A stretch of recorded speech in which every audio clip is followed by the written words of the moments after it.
Amados irmãos, graça e paz da parte do nosso Senhor e Salvador Jesus Cristo. Hoje é dia 9 de junho de 2020, uma terça-feira, e nós continuamos com o templo da nossa igreja fechado.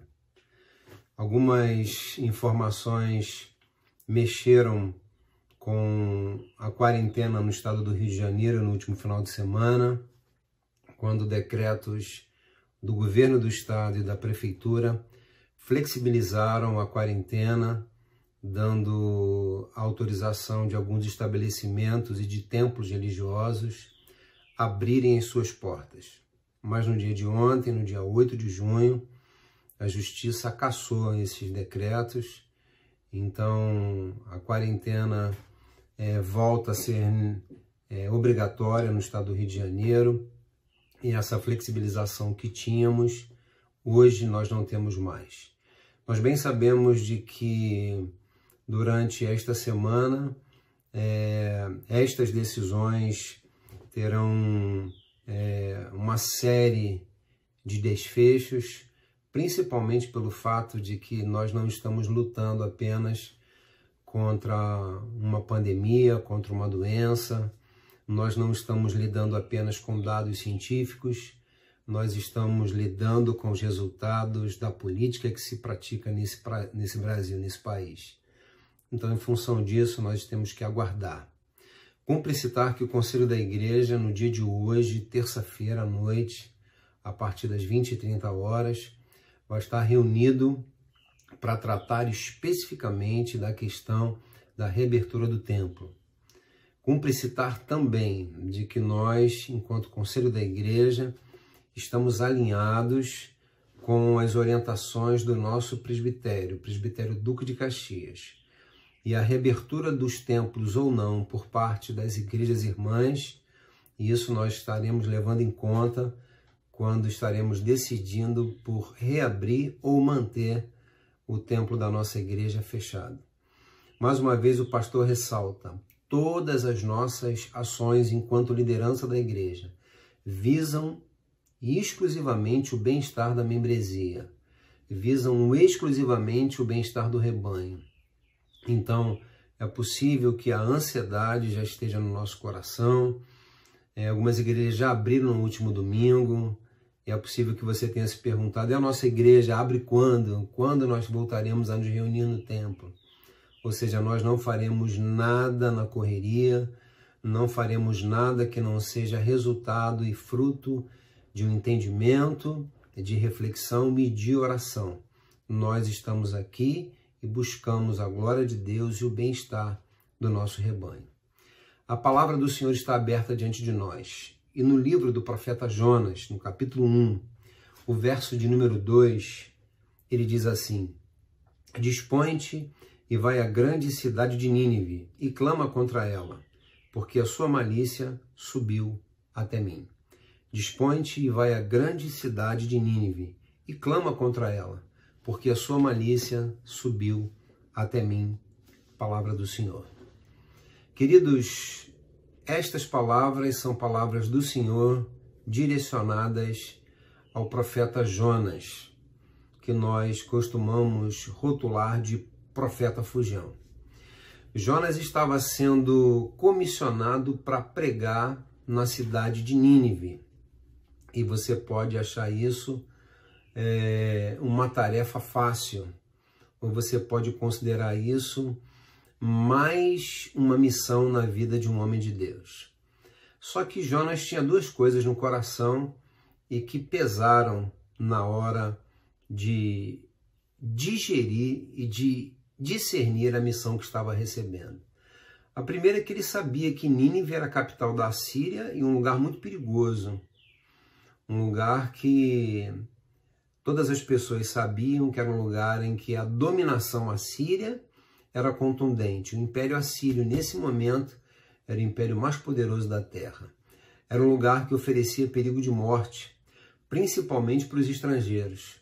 Jonas sabia disso. E outra coisa está escrito lá no capítulo 4, quando Jonas diz: Senhor, eu sabia que tu és um Deus perdoador e misericordioso. Eu disse isso ainda na minha terra. Ou seja, Jonas pensava que eu indo para Nínive, pregando contra a cidade, não ia acontecer nada, porque Deus é perdoador e misericordioso. Se houvesse um sinal de arrependimento, Deus ia tratá-los com misericórdia. Talvez essas duas coisas pesaram no coração de Jonas quando ele decidiu fugir para Tarsis. Tarsis, no sul da Espanha. Ele tentou resistir à vontade e à vocação que veio da parte de Deus. E a palavra que foi direcionada a Jonas é uma palavra clara, dispõe-te. Eu queria pensar rapidamente na posição da igreja diante destas considerações que nós olhamos agora, olhando para a vida de Jonas.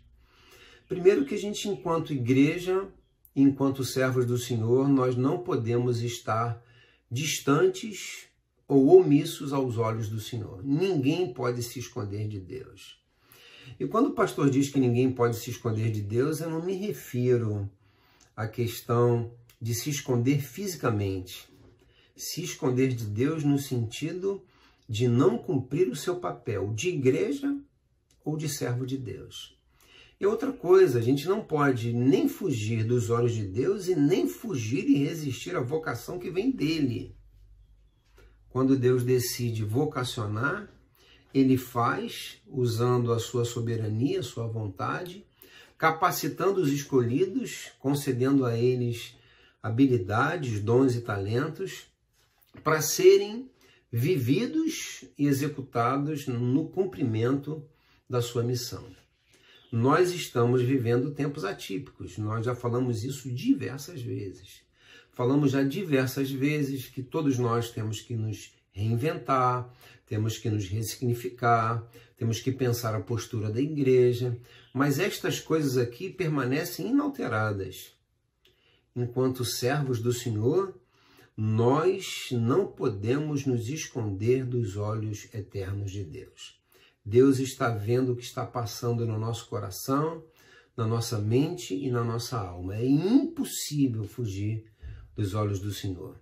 Mesmo estando dentro da nossa casa, atrancafiados, como alguns gostam de afirmar, mesmo estando sem poder ter a liberdade de ir e vir, nós não podemos nos esconder dos olhos de Deus. Nem aquilo que a gente pensa, nem aquilo que a gente sente, nem aquilo que a gente tem arquitetado no coração, tudo isso está desnudo aos olhos de Deus.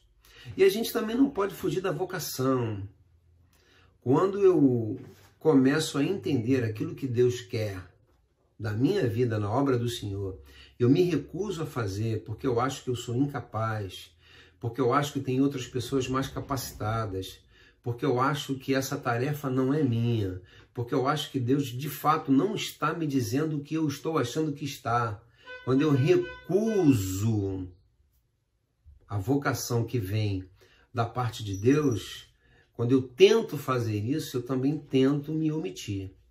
E a gente sabe a história de Jonas, sabe que ele foi para tantos lugares, ele poderia ir para tantos lugares, foi para Tarsis, mas poderia ir para qualquer lugar, mas ele jamais poderia resistir à vontade de Deus, em encontrá-lo na condição de servo e resistir à vontade de Deus no cumprimento da sua vocação, no cumprimento da missão que recebeu. A igreja continua com a obrigatoriedade de cumprir a sua missão. Deus vocacionou, não foi o mundo, Deus vocacionou a igreja. Foram os filhos de Deus que receberam um encargo sagrado. Foi a igreja de Deus que recebeu um chamado especial. Foi a igreja de Deus que foi separada do mundo e que agora caminha sob o olhar atento do Pai e recebe do mesmo Pai um tipo de vocação. Nós bem sabemos que a vocação geral da igreja é adorar a Deus, é reunir os santos e expandir o reino. Mas todos nós, enquanto servos do Senhor, recebemos uma vocação específica. E dessa vocação ninguém pode fugir. Paulo vai falar lá na frente, ensinando a igreja do Novo Testamento, de que os dons de Deus e a vocação são irrevogáveis. Deus nos vocacionou e Deus espera de nós uma consciência madura de igreja, para que em tempos de tensão, em tempos de reflexão, em tempos de medo, de sofrimento, de dor e de lágrimas, a igreja continue cumprindo o seu papel. No seio da igreja existem pessoas enlutadas, existem pessoas que estão lutando contra a doença, estão em tratamento, existem pessoas que já passaram pela doença e recuperaram a saúde plena, e diante de qualquer cenário, seja ele até de sofrimento, a igreja precisa cumprir o seu papel. Que as Nínives que estão à nossa volta não deixem de ouvir falar do amor de Deus, fruto de uma irresponsabilidade nossa, de fugirmos para as Tarsis que estão à nossa volta. Que possamos ouvir a voz de Deus, e como bons servos do Senhor, entender de que tudo está debaixo dos olhos de Deus. E debaixo desses olhos existe vocação. Vocação para aquele que serve, para aquele que adora, para aquele que entendeu o chamado do Senhor. Que Deus nos abençoe e que essa palavra inunde o nosso coração e fortaleça a nossa consciência de igreja vocacionada. Que o Senhor te abençoe.